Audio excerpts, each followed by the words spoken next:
Hello, everybody, and welcome. My name is Laigha, also known as the Accessible Media Maven.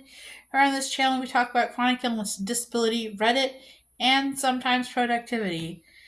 I know that on Wednesday, I just posted a video that was like a health update, but the health update was specifically talking about kind of the symptoms that I've been experiencing, the severe fatigue that I've been experiencing at work, and what we're doing for it, and kind of an update. However, I've been to the doctor since then, and so I wanted to update you on what happened at the doctor, especially because I was not going to make this video. I was just going to jump into my next video, which is going to be a vlog that I'll talk about, at the end of this video. But I realized that that is a big change to make to go from I'm tired to I'm taking Manjaro. Yeah, so I have a lot to talk about. Manjaro has been something that I have only mentioned a couple times. I think I mentioned it like in a monthly reset or in a newsletter, and that's it. And that's because for a long time, the idea of taking Ozempic or Wegovy or Zepbound or Manjaro or any of the other semaglutides, the GLP-1 and GIDs, those were just out there. They were impossible because if you don't know, I have a condition called gastroparesis. Gastroparesis is delayed stomach emptying, which means that my stomach does not empty at the regular speed that it should for everyone else. For example, your food should be basically completely out of your stomach at 4 hours, not 10 minutes, sorry. After 4 hours, the food should be completely out of your stomach. Whereas for me, it takes right about, we actually don't know. We know that I just this week, well, I guess last week technically, or still within the week, I had chicken enchiladas, and 4 hours later, I threw up, including chunks of chicken and chunks of tortilla shells. So, pretty definitive evidence that I do have gastroparesis. And the problem is that these medicines slow gastric emptying, and overall, they can really have negative side effects as far as potentially causing gastroparesis. There's also been a question of like diabetes itself causes gastroparesis. So, like, is this damaging the vagus nerve, or is it that people with diabetes are taking it and they already have damage to their vagus nerve and their vagus nerve is just getting more severely damaged? I was having symptoms of gastroparesis when my A1C was like 5. So it's really hard to say whether or not it's diabetes related. But this week, well, technically last week, but still within these past 7 days, I went to a new doctor. If you don't know, I have previously been diagnosed with sleep apnea, which is a condition in which you stop breathing in the middle of the night. Sleep apnea makes it difficult for you to get a good night's sleep, and the treatment for sleep apnea is something called a CPAP, or continuous positive airway pressure, which is basically a machine that blows air into your mouth so that you can actually breathe at night. I have not been getting treatment for it, even though I was diagnosed 2.5 years ago because couldn't afford it. And then when I was in Chicago, I felt bad about bothering people. I felt bad about taking up resources. Like, overall, I just had a lot of negative thoughts about medical care when I was in Chicago, even though I was like getting medical care all the time when I was in Chicago. So I went to see this doctor because if you saw my last video, you know that I've been dealing with very, very severe sleepiness, like scoring like off the chart, not off the chart, but like close to the max score for tiredness on the like sleepiness scale.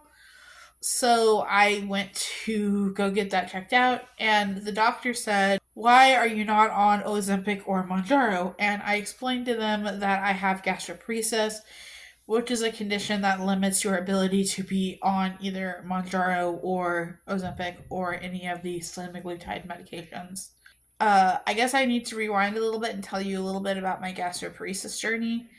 So I started having stomach issues December 2020, beginning of 2021, somewhere in there. Well, actually, it started with like bad bathroom symptoms in the summer of 2020.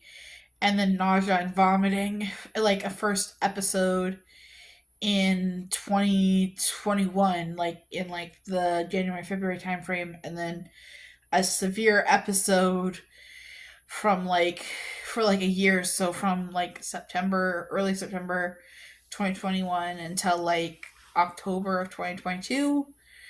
And then I've had a couple more episodes that haven't lasted that long, but have still had nausea, vomiting, weight loss, all of the things.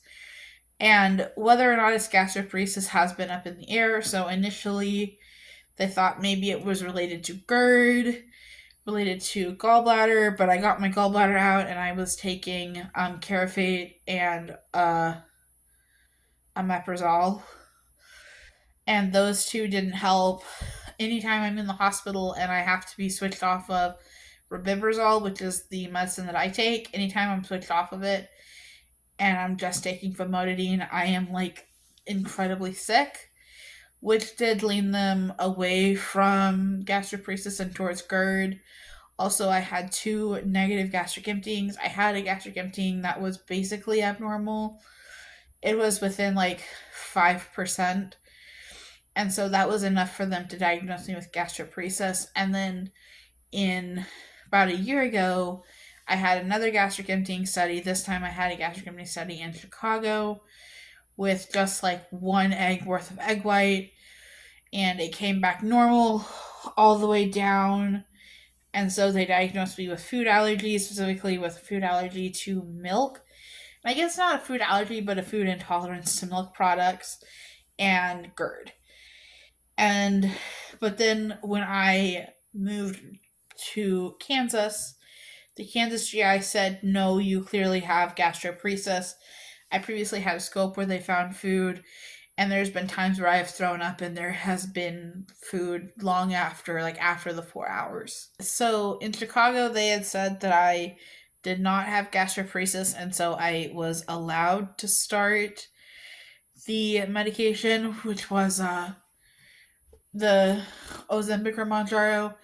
However, then when I moved here, they told me that I did have gastroparesis. They didn't care what the scan said, and I was not allowed to start it. However, this doctor said something very profound to me, and he said, would you rather be sick and limited the way you are now, where you go through periods of nausea, but you're quite overweight to the point where it limits your life, or would you rather be potentially limited by nausea and vomiting, increased severity in episodes, and not be limited by your weight? And that was a quite profound question for me, one that I literally had to go back and think about, because it was like, that's a good point of so much I am limited, not necessarily because of my weight, but like, I go into stores and I'm starting to get to the size where even Torrid and Lane Bryant don't have clothes that fit me well. Sometimes it's just because I'm like short and stout, and like my torso is long and my legs are short.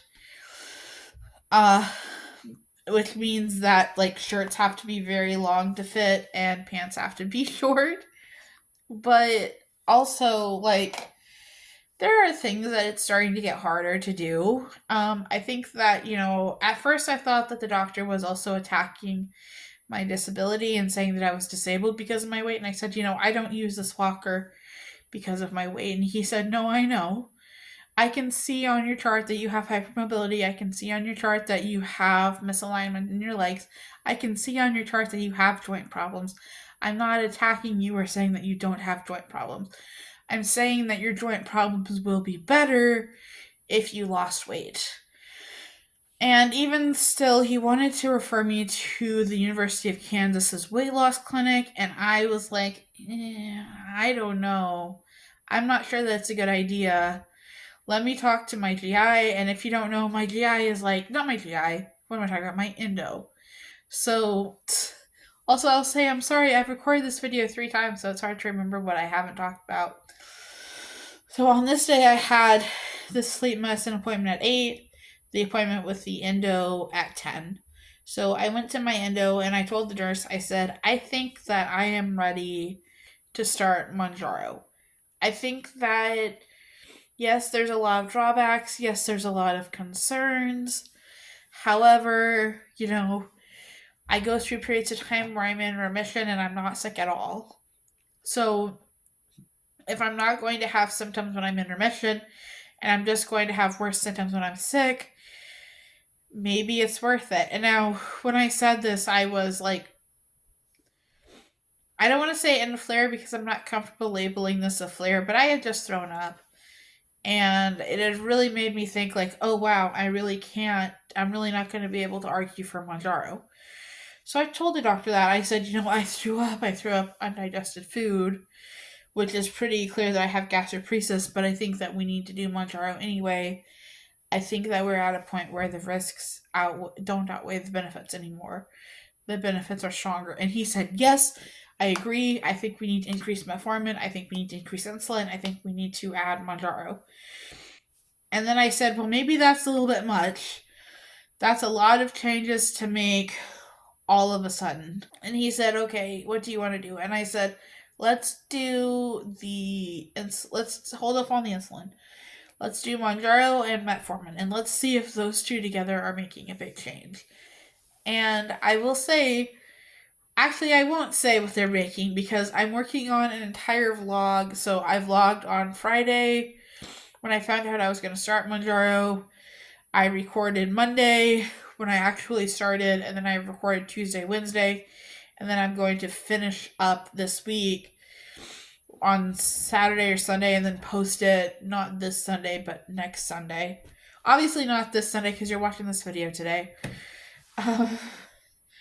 So yeah, I am on Manjaro now. In case you're wondering, I am happy about it, I'm trying to not make it my whole personality, my whole life, and just make it another medicine, the same way that it is with my insulin, the same way it is with my metformin, the same way it is with my other ones of saying it's just another medicine. I'm not going to make this my whole life. This is not going to become a Manjaro channel. This is going to be a channel where, yes, I take Manjaro, but where I just generally talk about my diabetes and my disability and other people's disabilities because you guys love it. I will say that I think that my numbers are going to be better. I've already noticed that a lot of my numbers do look a lot better than they were before. Unfortunately, I don't have a Dexcom because I started a new one 2 days ago and it failed. But you know what? I have plenty of test strips. I actually lost this box and ordered a new box. So I have 140 test strips. This is going to be just like before when I used to check my sugar 7 times a day because I had whatchamacallit. I had Livongo where you can check an unlimited number of times. The test strips are subscription based, so I don't have to feel bad about checking my sugar a bunch while I wait. I am a little bit nervous because I've noticed that my sugar has been so much lower.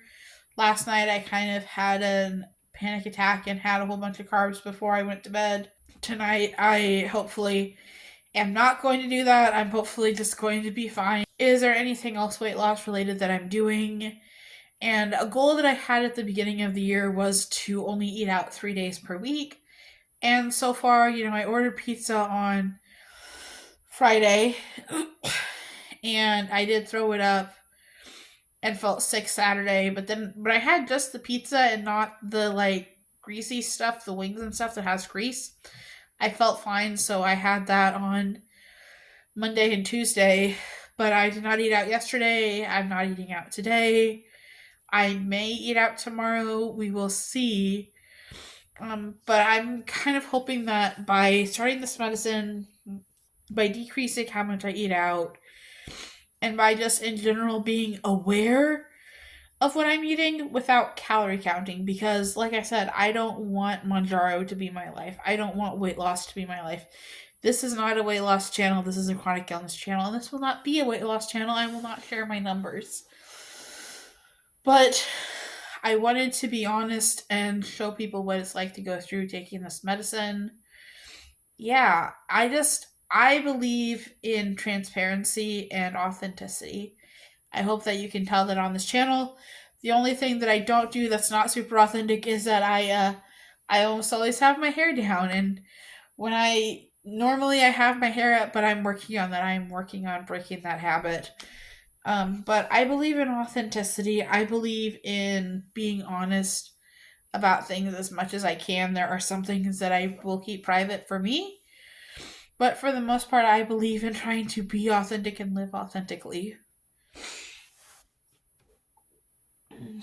So, yeah, the Monjaro video will come out next week. I'm sorry if this is a shorter video. Oh, HelloFresh. So, you guys may know that I got HelloFresh. However, after throwing up 2 HelloFresh meals, I decided that I'm going back to the old reliable. I'm not in a flare, but I'm gonna go back on flare protocol for a couple of weeks with just soup for lunch and chicken and potatoes for dinner, and see how well, or chicken and ramen is fine as well.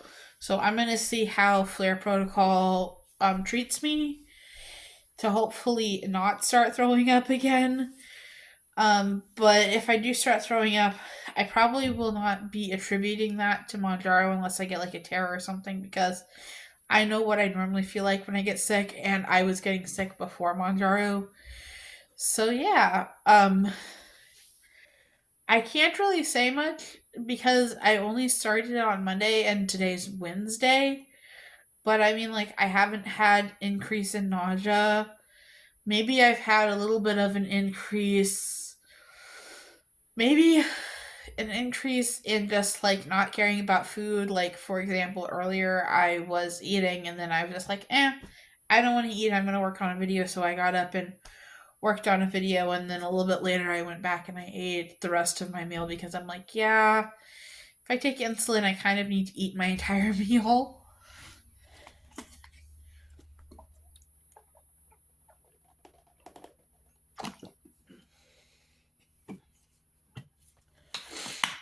One challenge, and I don't even know if I want to call it a challenge. This is just actually pretty normal for me. That when my blood sugar is normal, I have a hard time drinking water. So, like, I've had half of this bottle of water. I know it's empty, but I started the day with it about here, so I had that much water. And then I know this says Propel, but this is a water bottle that I keep, this much water. So, not very much. I think that my friend told me that in his weight loss clinic, they're trying to aim for 80 ounces of water. And so for me, 80 ounces is. It's. Okay, I was going to say that it's a certain number of these bottles, but this is a liter. So this is 36 ounces, so like 3 of these a day. And I'm definitely not anywhere near there. So I think that I'm going to just, yeah, I'll be updating you guys on the Manjaro vlog. I might like do those frequently. I don't know, to just kind of do little week in my life vlogs about how symptoms are doing and stuff, but those definitely are not going to take over the channel. It's going to be like this video where I talk about being on it, the next video, and then I have like 6 different video ideas. I don't know. We'll see how things go. Well, guys, thank you so much for joining me. I hope you enjoyed this video. I hope you stick around. And let me know what you think about me starting Monjaro. Do you take Monjaro? Do you take Ozempic? Like, what do you think about the, like, craze that's sweeping the nation? I don't know. You guys let me know. All right. Talk to you later. Bye.